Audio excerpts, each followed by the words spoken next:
如果回到那天，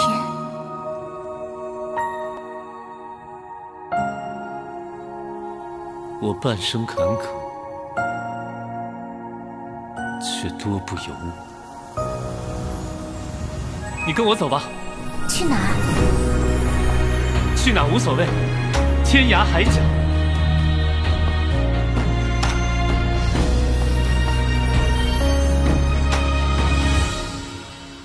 如果回到那天，我会倾尽全力守护你。 Selamat datang di Narasi ID.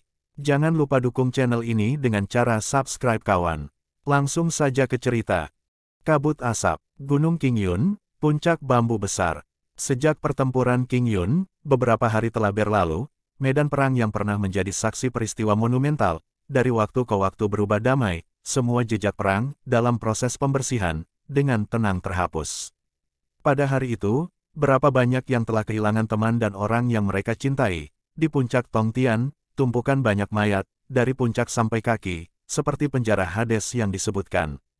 Atau mungkin itu keberuntungan, lembah bambu besar yang paling sedikit penduduknya dalam pertempuran besar ini, tidak ada satu murid pun yang mati tetapi hampir semuanya terluka, bahkan Tian Bui yang tetap berada di lembah bambu besar untuk menjaga dan mengaktifkan segel surga, tampak kelelahan.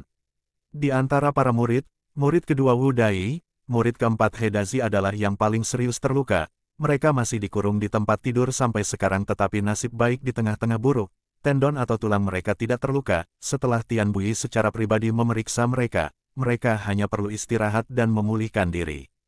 Diberi waktu, itu tidak akan menghalangi kultivasi dan latihan mereka. Namun meski begitu, dalam pertempuran hidup dan mati di mana kemenangan tipis dimenangkan dari Dewa Bis dan melakukan yang terbaik untuk menyelamatkan rakyat jelata dari bencana, semua orang di lembah bambu besar, namun tampak sangat tertekan. Para murid tidak dapat mengangkat semangat mereka setelah perang, bahkan Tian Bui terus mengerutkan kening juga. Hari ini pagi-pagi sekali, Tian Bui dipanggil oleh seorang murid yang dikirim oleh kepala sekte pendeta Daoxuan untuk mengunjungi Tongtian Peak untuk berdiskusi. Setelah kembali pada sore hari, dengan wajah bundar yang montok, gelap dan berat, alisnya dipelintir dengan erat bahwa itu tampak seperti tidak dapat dipisahkan lagi. Sekitar sore hari, Tian Bui memerintahkan semua murid lembah bambu besar untuk mengamati Silence Hall, bahkan Wu Dai dan Hedazi yang dikurung di tempat tidur. Tian Bui mengirim orang untuk membantu mereka ke aula, duduk di samping. Di aula diam teramati yang biasanya dingin dan tanpa ceria, jarang dipenuhi orang. Istri Tian Bui, Suru juga berdiri di samping kursi kehormatan. Bantalan anggunnya masih indah, hanya saja tangan kirinya terbungkus perban kain putih, jelas juga terluka dalam pertempuran besar. Tian Bui menangkupkan tangannya ke belakang dan mondar-mandir beberapa kali di aula, melirik murid-murid yang sedang duduk atau berdiri berbaris, dengan suara yang dalam berkata, "Hari ini aku memanggil kalian semua di sini, ini bukan untuk hal lain selain lagi untuk masalah pedang kuno Zuxian." Murid-murid itu hikmat, tidak banyak yang mengungkapkan ekspresi terkejut, ternyata sebagian besar sudah mengharapkannya. Tian Bui bertemu dengan tatapan Suru, sekali lagi memandangi para murid, berkata, "Pendeta kepala sekte pagi ini memanggil saya lagi, hanya lembah bambu kecil Suyue Master ada di sana bersama saya, seperti untuk apa yang kami bicarakan, kalian semua mungkin bisa menebak.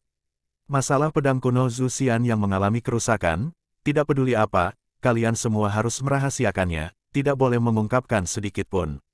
Para murid lembah bambu besar saling memandang, akhirnya murid pertama, Song Daren berdehem, berkata, "Guru, kamu juga tahu beberapa dari kita. Masalah yang sangat penting, kita pasti akan mati dan tidak berani mengatakan sepatah kata pun." Berbicara sampai di sini, dia ragu-ragu sejenak, menatap Tian Bui, menekan suaranya dan berkata, "Guru, tidak termasuk Anda dan istri Anda mengingatkan kita berulang kali, hanya pendeta kepala sekte dan sisi Tong Tong Peak, termasuk saat ini, itu sudah keempat kalinya kata dikirim. Jangan beritahu aku, jangan bilang mereka tidak hanya tidak mempercayai kita, bahkan guru dan istri guru mereka tidak bisa percaya juga." Tian Bui mengerutkan kening, tiba-tiba berteriak, "Beraninya kau? Apa kamu, sebenarnya berani untuk secara tidak masuk akal menganggap kepala sekte dan sesepuhmu sekte?" Wajah Song Daren berubah, menundukkan kepalanya dan berkata, "Ya, murid itu salah." Suru berdiri di samping, menghela nafas, berjalan dan mencoba melicinkan segala sesuatunya, berkata, Baiklah, baiklah, ini semua yang diminta kepala sekte pendeta, dan masalah pedang kuno Zuxian rusak, implikasinya terlalu besar, itu tidak mengejutkan saudara senior kepala sekte itu sangat tegang karenanya dan dapat dimengerti bahwa ia bertanya lebih dari beberapa kali dan menginstruksikan lebih dari beberapa kali. Tian Bui memiringkan kepalanya ke samping, tidak berbicara. Song Daren dan murid-murid lainnya semua menundukkan kepala mereka berkata, murid-murid tahu sekarang. Suru memandangi para murid, dengan lembut berkata, aku tahu kalian semua merasa agak dirugikan, berpikir bahwa kepala sekte pendeta dan guru tua yang lain tidak mempercayai kalian semua. Sebenarnya ketika sampai pada itu, semua ini karena gravitasi masalah ini, tidak ada pilihan. Setelah perang itu, untuk sesaat sekte King Yun kami di antara fraksi baik tidak tertandingi, mengalahkan semua sekte sesama. Tetapi semua ini, terus terang, adalah karena kepala sekte pendeta di Tong Tian Peak, memegang pedang surgawi Zuxian dalam pertempuran ganas dengan Dewa Bis, mengalahkannya sebagai imbalan untuk ini. Semua yang dimiliki sekte King Yun kita hari ini, berat pedang surgawi Zuxian ini, saya pikir Anda semua sejelas saya. Petik 2. Suru tersenyum sedih, melanjutkan, tapi itu tidak pernah diharapkan, bahwa pedang ini akan, dia berhenti, tampak menenangkan diri sebelum dia bisa melanjutkan. Hari itu di luar gua bulan ilusi, selain kepala sekte pendeta dan cabang paman guru-guru yang bergegas setelah itu, hanya murid lembah bambu besar dan beberapa murid perempuan lembah bambu kecil menyaksikan pedang yang rusak. Karena itu demi reputasi dan prestise sekte kita di dunia, kepala sekte banyak yang harus dikhawatirkan, dan karena itu diperintahkan lebih dari beberapa kali, ini juga yang harus dilakukan perannya. Jangan mengingatnya, hanya perlu mengingat untuk mengubur masalah ini selamanya di dalam hatimu, mengerti? Song Daren dan yang lainnya saling memandang, berkata, murid mengerti, dengan sungguh-sungguh akan mematuhi perintah guru dan istri guru. Suru menoleh ke Tian Bui mengerutkan kening, ekspresi muram masih di wajahnya yang montok, tampaknya tidak terhibur sama sekali oleh kata-kata Suru, hanya mengulurkan tangannya dan melambai kepada murid-muridnya, berkata, apa kata gurumu? Istri berkata, Anda semua sebaiknya ingat. Baiklah, diberhentikan. Song Daren dan yang lainnya membungkuk, berbalik dan pergi bersama. Wu Dai dan He Dazi mengalami kesulitan berjalan. Song Daren, Du Bishu dan yang lainnya membantu untuk membantu. Segera, kelompok berjalan keluar, hanya menyisakan Tian Bui dan Suru di aula. Suru memandangi wajah Tian Bui yang semakin gelap, perlahan berjalan ke sisinya, berbisik, ada apa? Apakah saudara lelaki senior kepala sekte itu marah lagi? Tian Bui mendengus pelan, berkata, aku bukan satu-satunya yang dia marahi, bahkan Sui Yue adalah orang seperti itu, dia juga memarahinya, apalagi aku. Suru terkejut, berkata dengan takjub, apa, saudara senior kepala sekte bahkan memarahi kakak senior Sui Yue? Jejak tidak sabar terungkap di wajah Tian Bui, kecepatan mondar-mandirnya jelas meningkat, alisnya mengerutkan kening lebih kencang. Suru melihat ekspresinya, cukup khawatir tetapi tidak tahu harus berkata apa, hanya bisa mengatakan, kamu. Juga jangan terlalu khawatir, saudara senior kepala sekte hanya cemas untuk saat ini, oleh karena itu. Tian Bui tiba-tiba mendongak, menyela dengan keras, jika dia benar-benar cemas, bahkan jika dia memarahiku 1010.000 kali, aku juga tidak akan peduli. Suru menunduk, tetapi dengan cepat mengangkat, ekspresi terkejut di wajahnya, dengan segera bertanya, apa yang baru saja kau katakan? Tian Bui terus bergumam, berjalan mondar-mandir dengan langkah-langkah cepat di aula, ekspresi kecemasan di wajahnya berubah lebih gelisah, jelas jejak kekhawatiran juga. Suru bahkan lebih khawatir, dengan cemas berkata, apa maksudmu, cepat katakan. Tian Bui berjalan ke Suru, berhenti mondar-mandir, ragu-ragu sejenak, dengan suara berat berkata, beberapa hari ini, saudara senior Daoxuan memanggil Sui Yue dan saya berkali-kali, berulang kali memperingatkan bahwa murid sekte kami harus menjaga rahasia. Ini awalnya adalah bisa dimengerti.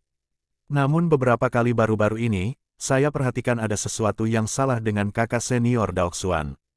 Suru terkejut, berkata, ada yang salah, apa maksudmu? Tian Bui mengerutkan kening dan berkata, di masa lalu, apakah Anda ingat kakak senior Daoxuan memarahi siapapun dengan gegabah? Suru terdiam, setelah lama menggelengkan kepalanya berkata, kakak senior sekte memiliki kultivasi yang dalam, perilaku moral yang lurus, tidak menunjukkan kegembiraan dan kemarahannya, bagaimana ia akan memarahi siapapun dengan gegabah. Tian Bui mengangguk, berkata, "Itu benar, memang seperti itu, bahkan Anda juga tahu ini." Tapi setelah pertempuran besar, kepribadian kakak senior Daoxuan tampaknya berubah sangat, semakin tidak sabar, beberapa kali dia memanggil kita, lupa bahwa dia memperingatkan kita berulang kali, tetapi setiap kali pada awalnya dia akan menyenangkan, sampai akhir karena alasan tertentu, karena beberapa hal yang membingungkan ia akan menjadi marah, atau mencaci maki, atau melampiaskan amarahnya, bagaimanapun. Dia menggelengkan kepalanya, perlahan-lahan menatap Suru, ragu-ragu kemudian berjalan lebih dekat ke Suru, menekan suaranya. "Aku curiga, kakak senior Daoxuan dalam perang dengan Dewa Buas sudah terluka oleh energi setan spiritual pedang Zuxian, jadi dia kemudian." Wajah Suru berubah, dengan cepat berkata, "Berhenti." Dia berjalan dengan langkah cepat keluar aula, melirik ke kiri dan ke kanan, setelah memeriksa bahwa tidak ada orang di sekitar, berjalan kembali dan diam-diam berbicara kepada Tian Bui. "Ini adalah rahasia sekte King Yun kami, Anda tidak boleh mengatakan hal tak berdasar." Tian Bui menghela nafas dan berkata, "Implikasi dari masalah ini sangat besar, bagaimana saya berani mengutarakan omong kosong." Tetapi dalam pertempuran itu, kakak senior Daoxuan untuk menang, mengabaikan ketidakpuasan saya yang berulang-ulang, memaksa membuka segel surga yang menyegel King Yun 7 gunung yang menghasilkan energi spiritual dari generasi ke generasi, memperkuat kekuatan pedang kuno Zuxian. Hanya saja setiap kali saya mengingat instruksi terakhir yang ditinggalkan nenek moyang kita, menyatakan bahwa energi setan pedang Zuxian terlalu keras, aura kematian menentang tatanan alam, mengklasifikasikannya sebagai objek yang tidak menyenangkan, saya tidak bisa menutup mata dan tidak melakukan apa-apa. Hari ini ketika saya kembali, berpisah dengan Sui Yue di Tong Tian Peak, meskipun kami belum pernah akur tetapi ketika kami saling memandang sebelum berpisah, saya merasa bahwa kami berdua merasakan sesuatu. Saya mengira bahwa Sui Yue pasti memikirkan pikiran yang sama dengan saya, namun karena gentingnya situasi ini, kami berdua tidak berani mengatakan itu semua. Suru terdiam untuk waktu yang lama, suaranya sedikit serak, berkata, "Meskipun begitu tapi pada akhirnya itu masih pedang Zuxian. Sekarang Zuxian sudah rusak, bahkan jika saudara senior sekte kepala disakiti, tetapi pertama tidak ada dasar, kedua kultivasinya surgawi, hanya setelah waktu berlalu, kemungkinan besar dia perlahan-lahan akan menyadari dan mungkin akan menyelesaikannya sendiri." Ekspresi Tian Bui tidak menghilangkan sedikit pun, dengan samar berkata, "Semoga begitu, jika tidak, dengan statusnya di King Yun, jika terjadi sesuatu, seluruh King Yun benar-benar tidak tahu bagaimana mengatasinya." Suru merenung dan kemudian juga menghela nafas tanpa daya, dengan sedih berkata, "Lupakan saja, ini juga bukan sesuatu yang bisa kita kontrol, jangan terlalu khawatir tentang itu." Ada juga satu hal lagi, saya ingin bertanya, setelah pedang Zuxian rusak, bagaimana itu dirawat? Tian Bui berkata, "Saya telah menanyakan hal ini dari seorang saudara senior yang tahu tentang hal itu, mendengar bahwa saudara senior Daoxuan menegur semua orang untuk tidak mengungkapkannya kepada orang luar, segera mengambil pedang Zuxian yang terbelah menjadi dua, berjalan ke Gua Bulan Ilusi dan melarang siapapun memasuki gua. Jadi sampai hari ini, tidak ada yang tahu apa yang terjadi pada pedang kuno itu. Atau mungkin, masih ada harapan untuk memperbaikinya." Tian Bui mengucapkan kalimat terakhir pada dirinya sendiri tetapi mengikutinya dengan menggelengkan kepalanya dan tawa pahit, jelas bahkan dia sendiri juga tidak bisa mempercayainya.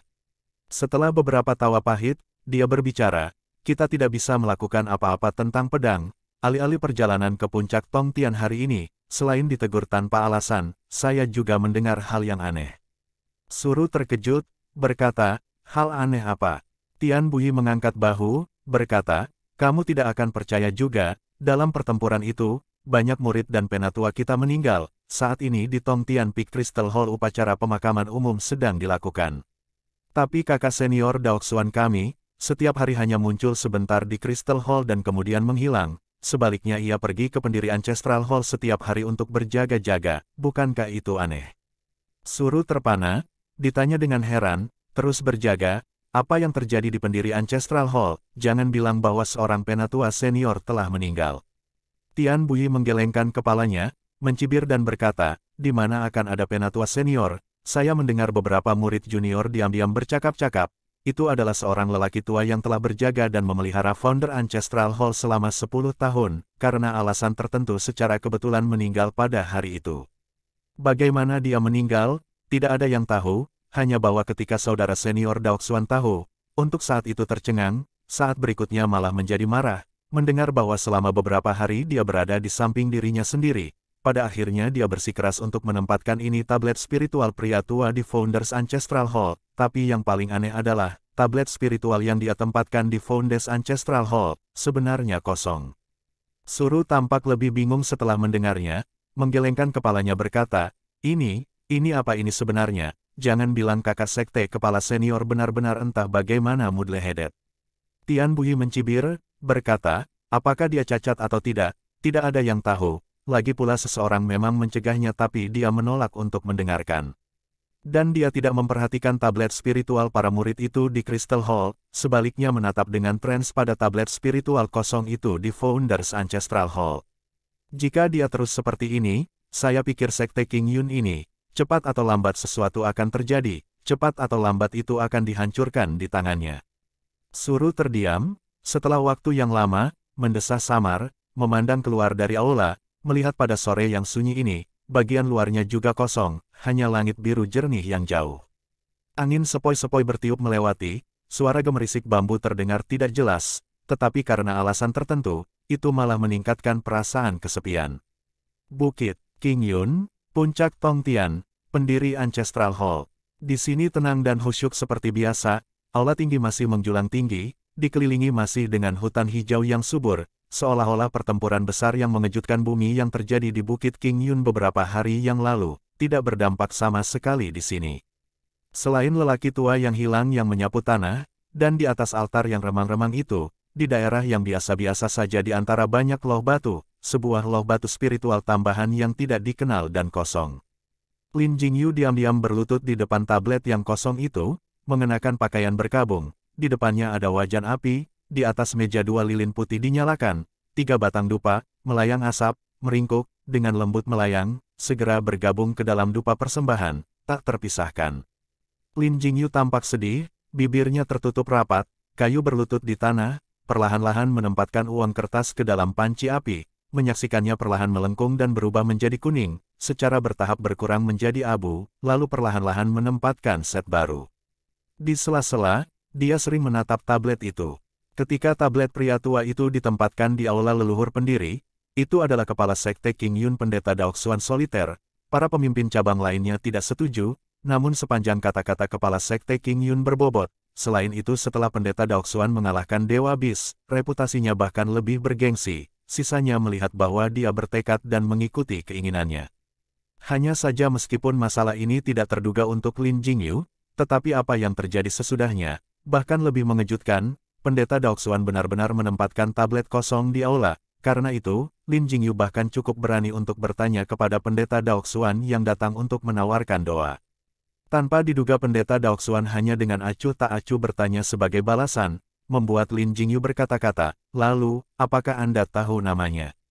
Lin Jingyu tertegun, meskipun ia telah berlatih di bawah penatua misterius ini selama 10 tahun, tetapi untuk masa lalu penatua ini, ia tidak pernah mengungkapkan satu detail pun padanya. Sekarang untuk Lin Jingyu mengatakan semua itu, ia benar-benar tak berdaya. Tetapi melihat pendeta Daoxuan, jelas dia tahu sesuatu tentang masa lalu orang tua ini, tetapi dia tidak bermaksud mengungkapkannya. Lin Jingyu meskipun memiliki kecurigaan tetapi setelah semua ia tidak berani bersikap sombong di hadapan kepala sekte pendeta, ia hanya bisa mundur diam-diam. Ngomong-ngomong dia, penatua ini meskipun tabletnya kosong tetapi suara dan wajahnya jelas terukir di hatinya, tidak sedikit pun pudar. Pada upacara peringatan umum di depan gunung, dia juga ada di sana untuk memberi penghormatan, tetapi dia masih merasa bahwa, di sana banyak murid berdoa, tetapi penatua ini, walaupun memiliki keterampilan yang tak tertandingi tetapi pergi dengan diam-diam seperti itu, tidak peduli apa yang harus dia lakukan, mengirimnya pergi, dan pendeta Daoxuan juga tampaknya secara implisit mengizinkannya di sini, untuk menangani pengaturan pemakaman untuk orang tua ini. Dan dengan posisinya sebagai kepala sekte, ia mengabaikan tatapan terkejut dari para murid sekte, sering datang mengunjungi tablet tetua ini, karena itu menimbulkan banyak spekulasi tetapi Lin Jingyu tidak peduli. Saat ini, langkah kaki terdengar di belakangnya lagi, beberapa hari terakhir ini, Lin Jingyu sudah akrab dengan suara langkah kaki, begitu dia mendengarnya, dia tahu itu adalah pendeta Daoxuan. Dia bangkit dan berbalik, diam-diam berkata, Sekte Kepala. Pendeta Daoxuan perlahan berjalan ke aula. Aula itu remang-remang, meskipun Lin Jingyu telah ada di sana selama ini tetapi untuk saat ini tidak bisa melihat ekspresi. Daoxuan dengan jelas, dia melihat sosok Daoxuan dalam kabur, berdiri di bayang-bayang, diam-diam melihat tablet kosong itu. Untuk beberapa alasan, Lin Jingyu menyaksikan sosok yang kabur dalam kegelapan, tiba-tiba merasakan ada sesuatu yang salah, tetapi untuk apa itu, dia tidak bisa mengatakannya, hanya saja debaran yang tidak dapat dijelaskan, tidak jelas merasa tegang. Dia masih baik-baik saja. Pendeta Daoxuan akhirnya berbicara, suaranya tampak agak dalam, entah bagaimana serak, dan tampaknya mengerahkan kekuatan dan menekan sesuatu, sangat berbeda dari nada biasanya. Lin Jingyu merasa lebih bingung tetapi masih menjawab, murid telah berjaga siang dan malam untuk senior, membakar dupa sesuai jadwal, tidak pernah sekalipun diabaikan. Orang di bayang-bayang tampak bergerak, perlahan berkata, dia memiliki Anda yang dengan tulus mengirimnya, ajarannya kepada Anda selama 10 tahun tidak sia-sia. Hehe, tawanya dingin, merasa ngeri di aula yang remang-remang ini, tidak tahu apakah aku sudah mati juga. Dia tiba-tiba berhenti, sepertinya merasa bahwa dia telah mengatakan hal yang salah. Lin Jingyu secara alami tidak berani berbicara lebih jauh, berdiri di sana dengan tangannya di samping. Aula tenggelam dalam keheningan. Setelah beberapa saat, Pendeta Daoxuan berkata, tinggalkan saya sebentar, saya punya beberapa kata yang perlu saya katakan kepadanya secara pribadi. Lin Jingyu terkejut, mengakui dan berkata, ya. Berbicara, dia melangkah keluar. Begitu keluar dari aula, berdiri di tanah kosong di bawah sinar matahari, Lin Jingyu segera merasa segar kembali, dia kemudian menyadari, baru saja di aula itu, dia sepertinya merasakan tekanan. Dia berjalan satu putaran di sekitar tanah kosong ini, menunggu sekitar 1 jam tetapi masih tidak melihat Pendeta Daoxuan, sementara dia bertanya-tanya, dia berbalik dan melihat sosok punggung menghilang di jalan kecil menuju Gua Bulan Ilusi. Sejak perang berakhir, Gua Ilusori Moon telah kembali menjadi tanah terlarang, satu-satunya yang bisa masuk, secara alami hanya Pendeta Daoxuan. Lin Jingyu melirik lagi, menggelengkan kepalanya, berbalik dan berjalan kembali ke aula. Dia pergi ke tablet kosong itu, melihat di depannya, 3 batang dupa tipis ditawarkan lagi, dan di atas api unggun, tampaknya ada lebih banyak abu, seperti seseorang telah membakar sejumlah uang kertas di dalamnya. Lin Jingyu merenungkan, perlahan mengangkat kepalanya, hanya melihat bahwa tablet kosong masih diam berdiri di sudut terpencil itu, dalam keheningan.